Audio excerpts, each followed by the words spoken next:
ఓం శ్రీ గురుభ్యో నమః. అందరికి నమస్కారం. ముందుగా ధనుసు రాశి గురించి తెలుసుకుందాం.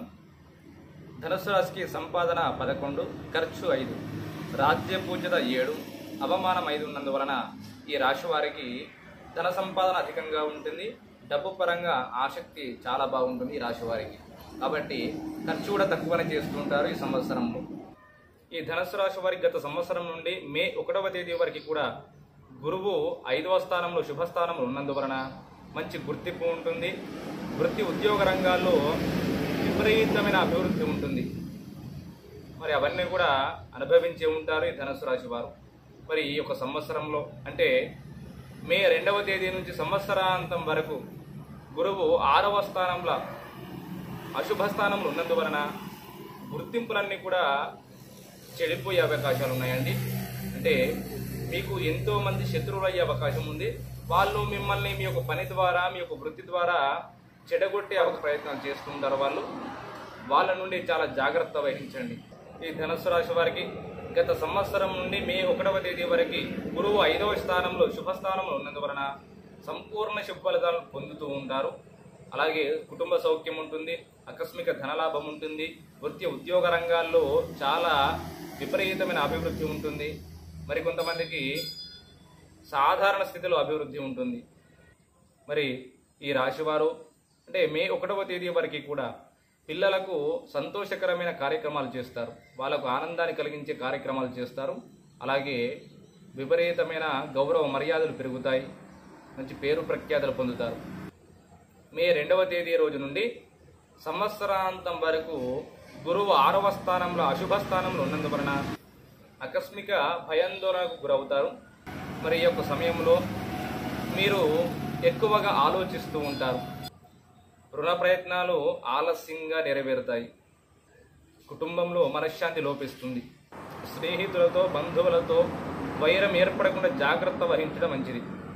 రహస్య శత్రు బాధలు ఉండే అవకాశం ఉంది. మరి ఈ ధనుసు రాశి వారికి ఈ సంవత్సరం అంటే మే 2వ తేదీ నుంచి సంవత్సరాంతం వరకు గురువు అశుభ స్థానంలో ఉన్నందువలన ఇలాంటి వ్యతిరేక ఫలితాలు ఉన్నప్పటికీ శని ఉగాది నుండి సంవత్సరాంతం వరకు 3వ స్థానంలో శుభస్థానంలో ఉన్నందువలన ఎలాంటి ఫలితాలు పొందుతారో చూద్దాం. ఇప్పుడు మీ యొక్క కుటుంబం అంతా కూడా కొన్ని సమయాల్లో సంతోషకరంగా ఉంటారు. గతంలో వాయిదా వేయబడిన కొన్ని పనులు పూర్తి చేస్తారు. కొన్ని సమయాలలో ఆరోగ్యం మెరుగుపడుతుంది. అలాగే మరికొన్ని సమయాలలో చిన్న చిన్న ఆరోగ్య భంగం ఏర్పడుతుంది. అలాగే స్థిరంగా ఇంటిలోనే ఉండి మీ యొక్క వృత్తిని కానీ వ్యాపారాన్ని కానీ చేసుకునే అవకాశం ఉంటుంది. మరి వ్యవసాయ పరంగా లాభాలను పొందుతారు. సూక్ష్మ విషయాలను గ్రహిస్తారు.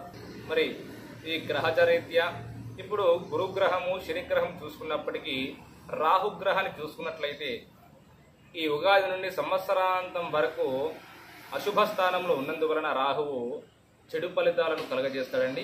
మరి ఆ చెడు ఫలితాలు ఏంటో తెలుసుకుందామండి. మీ యొక్క మనస్సు చాంచల్యం చాలా అధికంగా ఉంటుంది.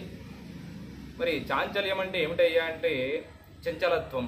మీరు ఉన్న స్థితిలో ఉండక వేరే దేశానికి కావచ్చు, వేరే పని మీదనే కావచ్చు, ఒక పని మొదలుపెట్టిన తర్వాత దాని మీద ఏకాగ్రత కోల్పోవుట, అంటే మీరు చేసే పని మీద శ్రద్ధను కోల్పోవుట, ధైర్యాన్ని కోల్పోవుట అలా జరుగుతుంది. కొన్ని సమయాలలో మీ యొక్క గృహంలో మార్పును కోరుకుంటారు ఈ రాశివారు. స్త్రీలతో తగాదాలు ఏర్పడే అవకాశం ఉందండి. చాలా జాగ్రత్తగా ఉండండి. కొన్ని ప్రయత్న కార్యాలు ఫలిస్తాయి. కొన్ని పనులు వాయిదా వేసుకోవలసి వస్తుంది. అలాగే ప్రయాణాలు చేస్తూ ఉంటారు. మరి గ్రహచారిత్య కేతుగ్రహానికి వచ్చేసరికల్లా కేతువు 10వ స్థానంలో అశుభ స్థానంలో ఉన్నందువలన వృత్తి ఉద్యోగ రంగాల్లో మంచి గుర్తింపు లభిస్తుంది. కొన్ని వాయిదా వేయబడిన పనులు పూర్తి చేసుకుంటారు. మరి ఈ సంవత్సరం గురుగ్రహము, రాహుగ్రహము, కేతుగ్రహము అనుకూలంగా లేనట్లుగా చూపిస్తున్నాయండి. కాబట్టి రాహుగ్రహానికి, కేతుగ్రహానికి, గురుగ్రహానికి పూజలు ఆచరించినట్లయితే, మరి శాస్త్ర ప్రకారంగా ఆచరించినట్లయితే ఈ యొక్క దోష నివారణ జరుగుతుందండి. మంచి ఫలితాలను పొందుతారు. మూల నక్షత్రం వారు వైఢూర్యం ఉంగరాన్ని, పూర్వాషాఢ నక్షత్రం వారు వజ్రమును, ఉత్తరాషాఢ నక్షత్రం వారు కెంపును ధరించినట్లయితే సంపూర్ణ శుభ ఫలితాలను పొందుతారండి. తప్పకుండా ఆచరించండి. సర్వే జన సుఖినో భవంతు.